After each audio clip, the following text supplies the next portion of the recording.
dough that I made last night. So you can actually make your dough and stick it in the fridge. As you can see, it's all... Does it rise? It has rise. Oh. That's doubled in size.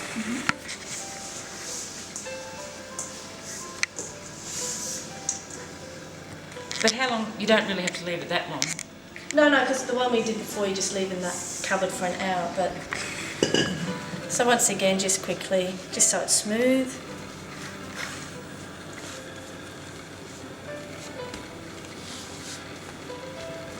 And then I'll just make a bit of a log so we can cut it up into about however many pizzas you want. So we'll do a few small ones. Go back in. So make to rest again. So you can roll it out and start cooking with it right now.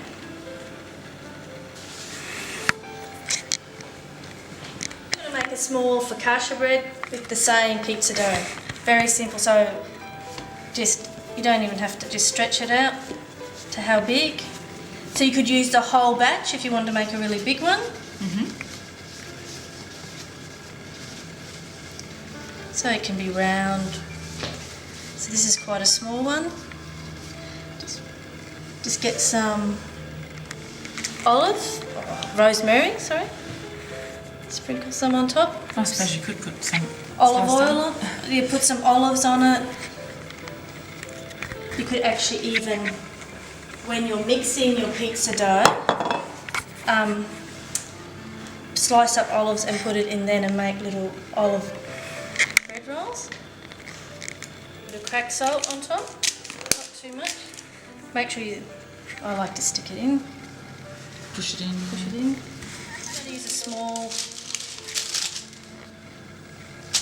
Same reason you don't want it to stick, it's not, and a splash of olive oil.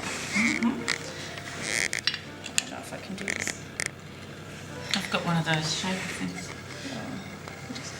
Drizzle.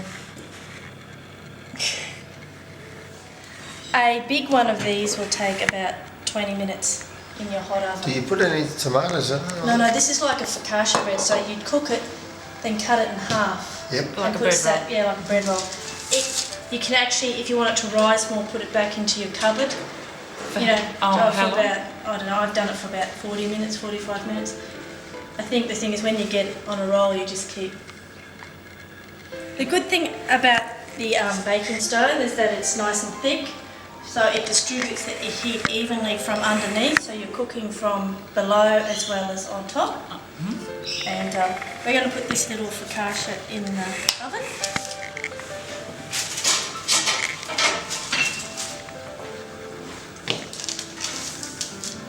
So how long will that be in there for? About 15 to 20 minutes until it's nice and brown. It's still up to about 220. Yeah, still on 220. Only sweet dough needs to if you're making sweet dough, so like your fruit bread or donut type dough, then it needs to come down to about 200. Oh. Okay, let's take our focaccia out.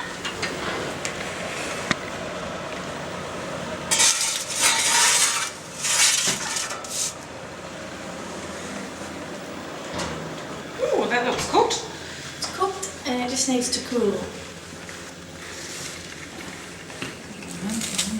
Yeah.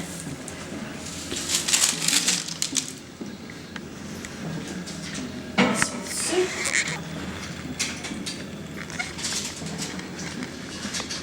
This is what you get, this is the all-in-one Redrock baking stone package. You get your pizza and herb cutter, your baking peel and handle, and your baking stone. Please take the plastic off before you put it in the oven. Now we're going to talk to John about care of the baking stone, Redrock baking stone. He's the creator. So John, once it's in the oven and we've cooked on it and it's a bit dirty, how do we clean it? Well, you can just turn the oven up high and let the heat burn itself clean, and then again you can scrape it clean. or let it cool off and wipe it with a moist rag. But if water does happen to spill onto your baking stone whilst it is hot, it will not have any detrimental effect. And we don't use any detergents. or No cleaning detergents products. whatsoever are needed.